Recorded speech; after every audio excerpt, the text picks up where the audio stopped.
मैं अपनी बात शुरू करने से पहले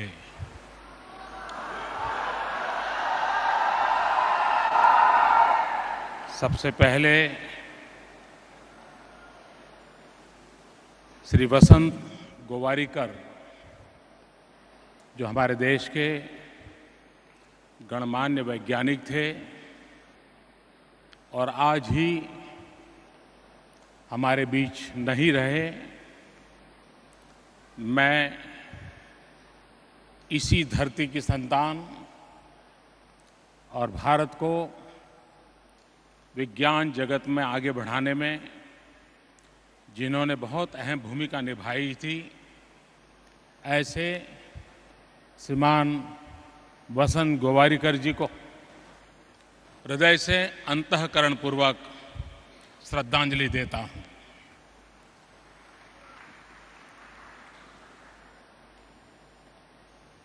महाराष्ट्र के governor Shriman Vidyasagar Rao, chief minister Shri Devendra Fadnavis, my colleague cabinet minister doctor Harshvardhan,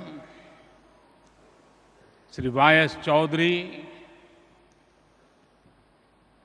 Minister of State for Science and Technology, Dr. Rajan Belukar, Vice Chancellor, University of Mumbai, Dr. Nimse,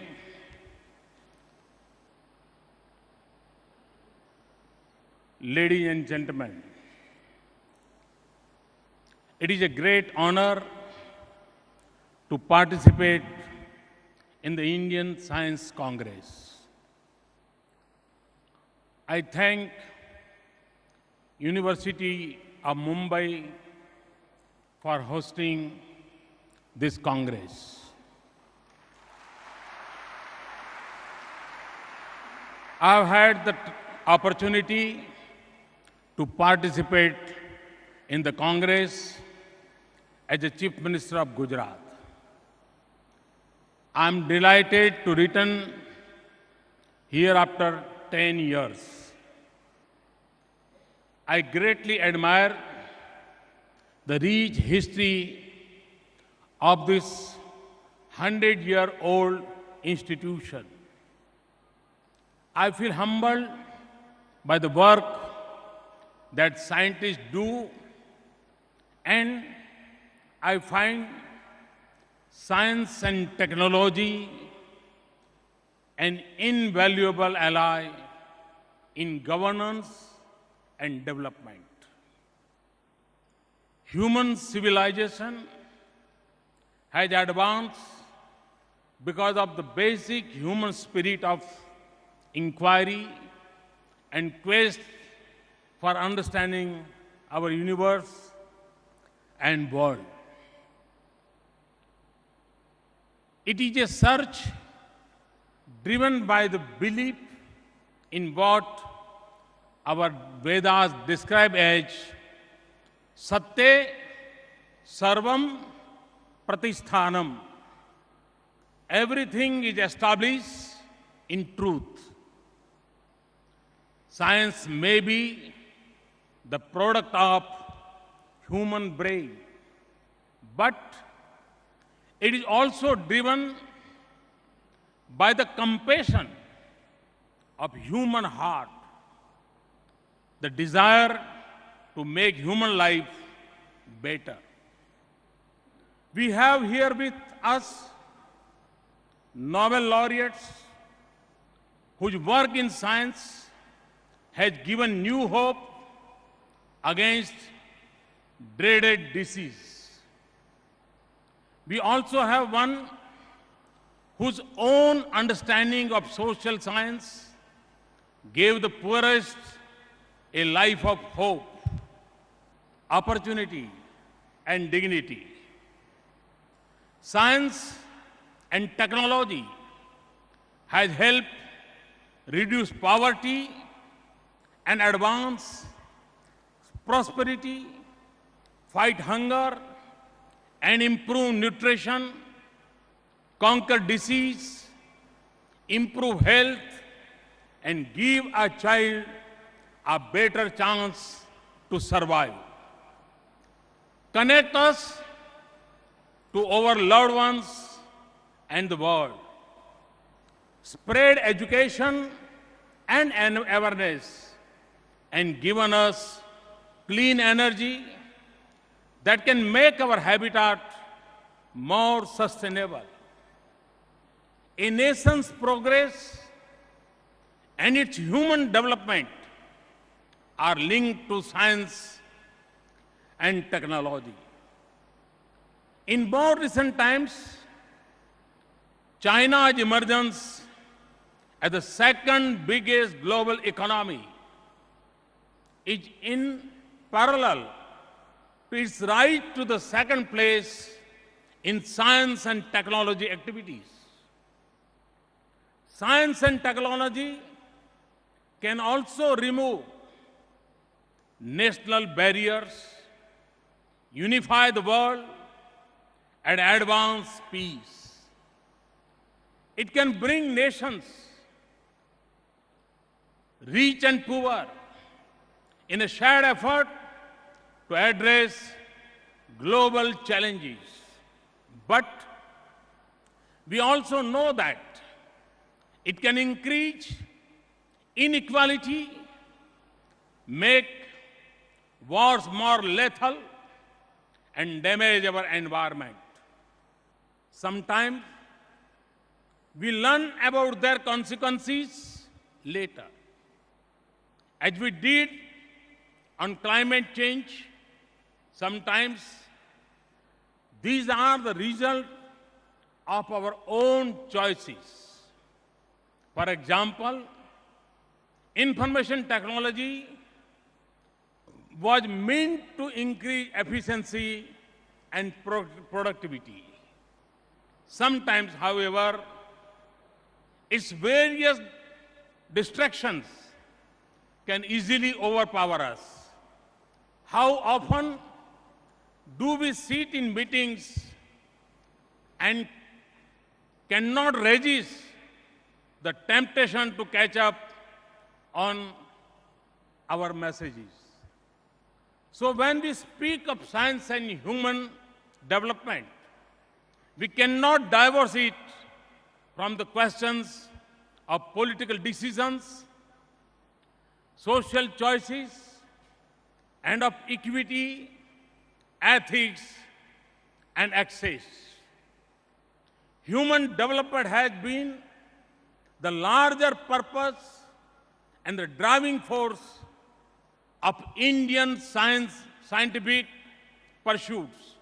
And science has helped shape modern India.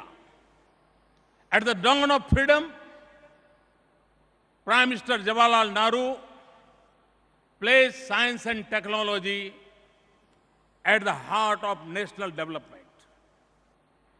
Our students,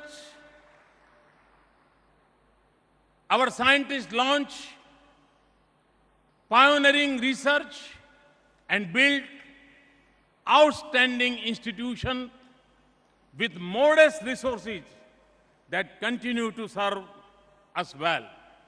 Since then, our scientists have placed us at the forefront of the world in many areas. Whenever the world shut its door on us, our scientists responded with the zeal of national mission. When the world sought our collaboration, they reach out with openness that is inherent in our society. They have elevated some of our most acute and pressing challenges of human development.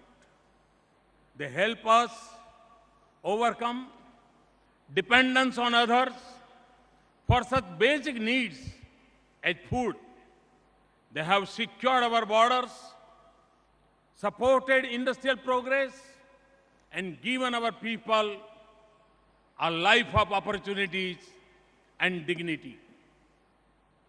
Our scientists put Mangalyaan in the Mars orbit in the first attempt.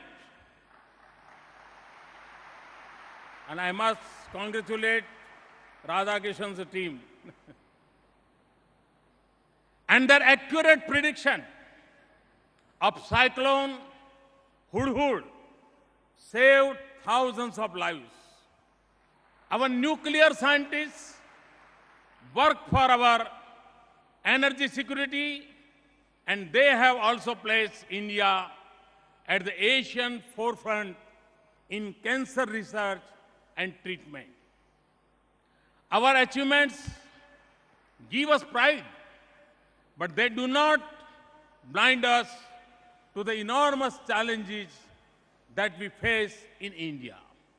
We are at another moment of expectation and excitement as we were at the birth of independent India. There is a mood of optimism for change in the country, the energy to pursue it, and confidence to achieve it. But the dreams we all share for India will depend as much on science and technology as it will on policy and resources.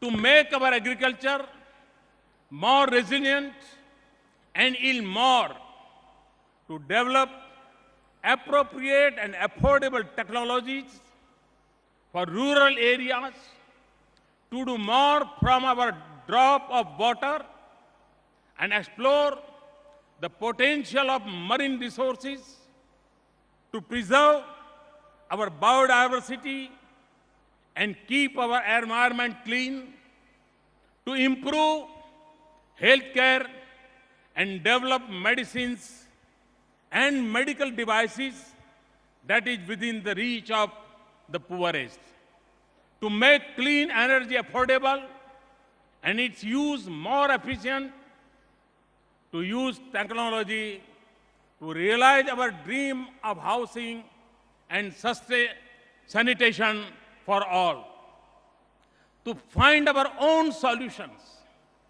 to make our cities cleaner and more habitable, to turn waste into wealth and resources for sustainable infrastructure of the future, to use internet to improve human development, to make India a leading manufacturing nation and a hub for knowledge and technology-intensive industries. To me, the arms of science and technology and innovation must reach the poorest, the remotest and the most vulnerable person. This is an enterprise of national importance in which each of us, government, industry, national laboratories, universities, and research institutions have to work together. Too often, a discussion on science and technology is reduced to a question of budgets. It is important, and I'm confident that it will continue to grow. But our own achievements have shown that very often a need and vision and a passion are more important than resource for success. And it is how you use resources that will determine how effective we are in making science and technology work for us. Our development challenges will naturally shape our strategic priorities in science and technology. Even as We focus on some key areas. We should not confine research and development to a few predetermined parts. And it is as important to focus on basic research as on research and development and innovation. We should also recognize that science is universal, but technology can be local. If we incorporate traditional and local knowledge, systems and technologies, we may develop more appropriate, effective, affordable, and sustainable solutions that contribute immense to human development and progress. As the major source of science and technology efforts in this country, government must do its part. When I speak of ease of doing business in India, I also want to pay equal attention to the ease of doing research and development in India. Funding the proposal must not take too long to clear. Meeting application requirements should not become more complex than research. Approval process should not become a deterrent for international conferences. And our scientific departments must have a flexibility of funding decisions based on the uncertainties inherent in research activities. We want our scientists and researchers to explore the mysteries of science, not of government procedures. We want them to consider publications, not government approvals, to be the epitome of their success. We must also have a clear regulatory policies for research and development in areas like biotechnology, nanoscience, agriculture, and clinical research. We should ensure that our strong intellectual property regime continues to work effectively and provides the right balance between private incentives and social good. Further, not just scientific departments, but every other department in the government should see how to apply science and technology and promote research to improve their work. Each should have an officer focusing on science and technology relating to its area of work and allocate a percentage of its budget for such activities. We have begun this experience with space technology. Investment in science and technology activities should also become part of the expenditure on corporate social responsibility, to be funded directly or through an autonomous fund. We also need to foster a strong culture of collaboration between institutions and across disciplines to take advantage of developments, innovations, and expertise in diverse areas. My impression is that this is far from the ideal in India. I will ask our ministries to make collaborations a critical requirement for their institution and for supporting funding requests for research.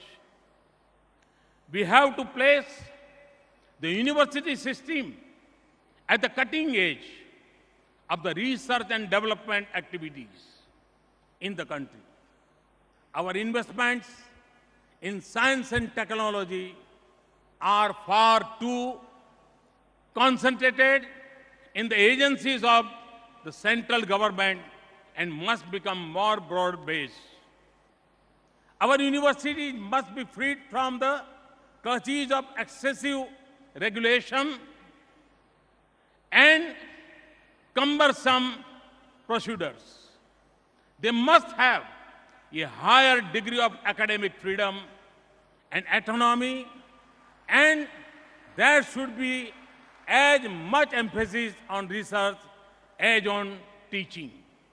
In turn, the universities must also subscribe the highest academic and research standards and accountability. This includes through peer review. We have to rapidly expand our higher education sector, yet our existing institutions face shortage of faculty.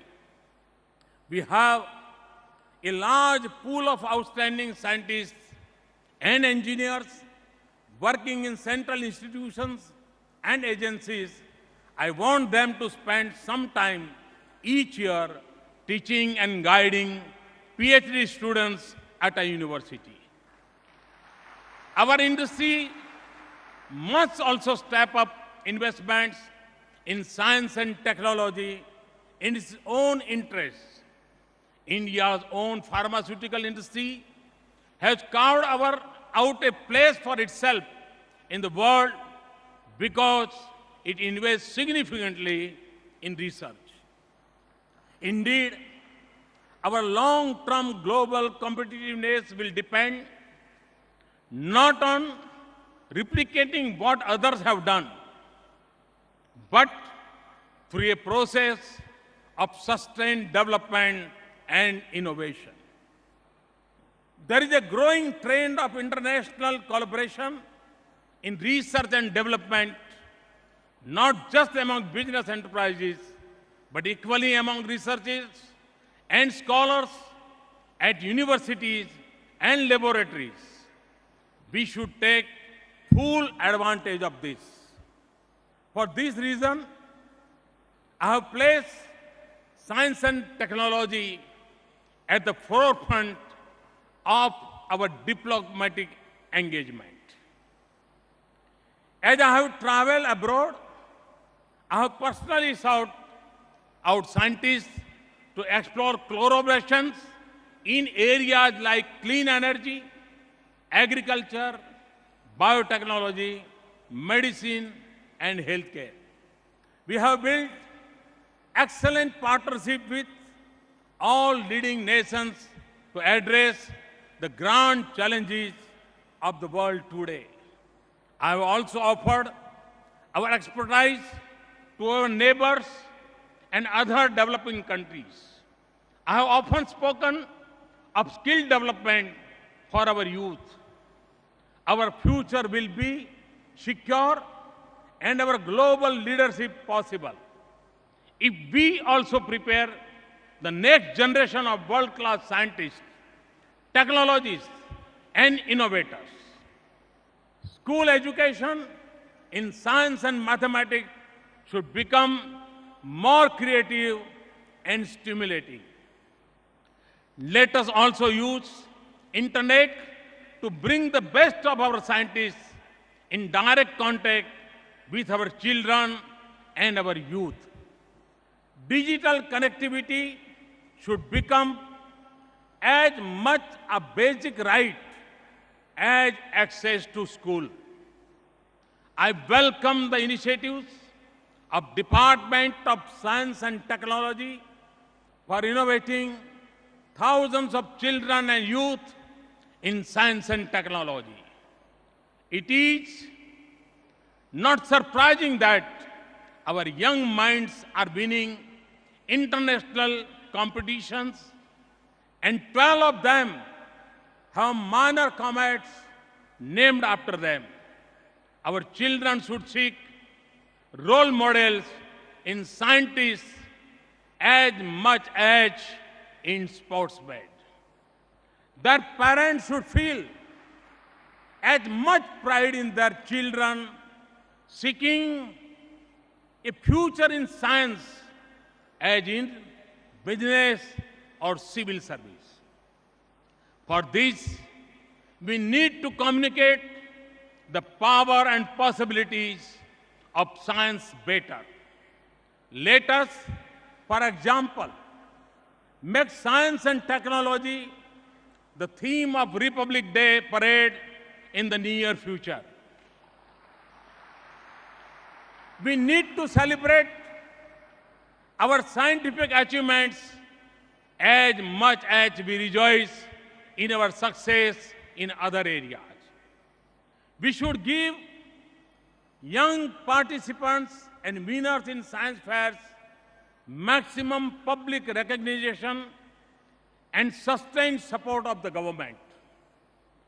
I would personally love to meet the best of our young scientists. In conclusion, let me say, for a safe, sustainable, prosperous future of India, our global leadership in knowledge and technology intensive world, we need to put science and technology and innovation at the top of national priorities. I am confident that we can do it. We in India are the inheritors of a thriving tradition of Indian science and technology since ancient times. Mathematics and medicine, metallurgy and mining, calculus and textiles, architecture and astronomy. The contribution of the Indian civilization to human knowledge and advancement has been rich and varied.